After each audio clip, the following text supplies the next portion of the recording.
The period surrounding 1824 was the climax of an intended era of national unity under the Democratic Republican Party, a unity carefully cultivated by President James Monroe. However, the end of his second term revealed the true, ugly nature of this political calm, a deep-seated fragmentation that was about to explode into one of the most controversial events in American political history. Monroe, having successfully presided over the demise of the Federalist Party, left a vacuum of opposition that was quickly filled by internal, self-serving ambition. He had intentionally sought to eliminate parties, believing them harmful, but his effort only resulted in a single, massive party that fractured into self-interested regional parties. The ensuing presidential election of 1824 saw four prominent Democratic Republicans vying for the office: John Quincy Adams, Henry Clay, William Crawford, and Andrew Jackson. This four-way split, a failure of the party to provide a unified successor, meant the death of the congressional caucus system of nomination and the end of the so-called era of good feelings.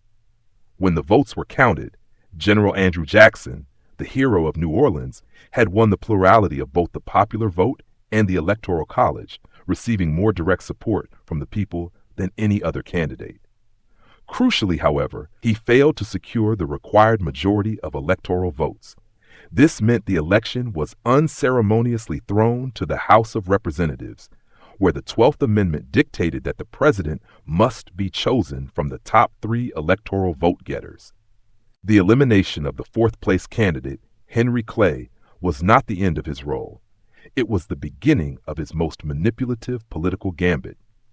As the powerful Speaker of the House, Clay possessed immense, arguably unethical influence over the legislative body that would now decide the nation's leader.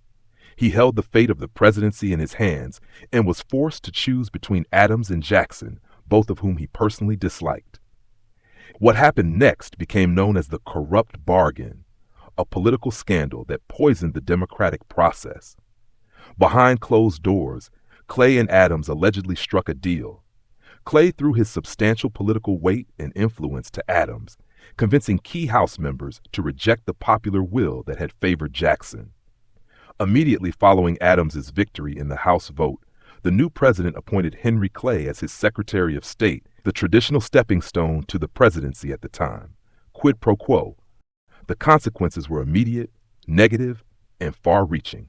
Jackson and his enraged supporters denounced the move as a treacherous display of elite political corruption, a cynical exchange of the nation's highest office for a cabinet post that betrayed the mandate of the people.